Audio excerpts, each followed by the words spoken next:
tenais à remercier tous ceux qui m'ont apporté leur soutien depuis le déferlement de haine que je vis depuis samedi soir.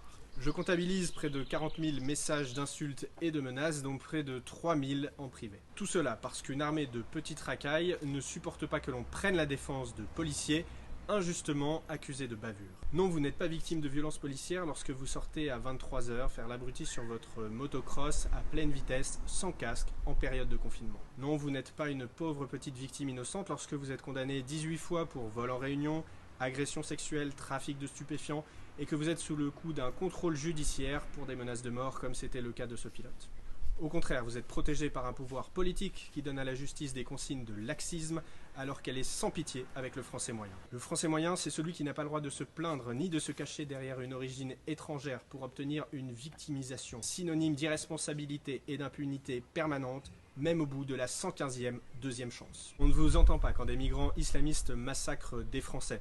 Mais par contre, dès qu'une racaille se fout la cheville en essayant de fuir la police, c'est l'émeute. Les Français vivent une période difficile et ils sont en train de perdre patience. Je rappelle qu'en France, il y a 19 718 familles en deuil à cause du coronavirus. Et vous osez faire des émeutes parce qu'un délinquant s'est fracturé le genou. Alors d'ici le 11 mai, vous allez rester bien sage chez vous, comme tout le monde, et vous faire oublier pendant que les soignants dont vous avez l'habitude de brûler les voitures s'occupent de nos grands-parents. Enfin, à tous ceux qui me menacent des pires sévices, je tiens à dire que je n'ai pas peur de crier la vérité, même si elle vous déplaît.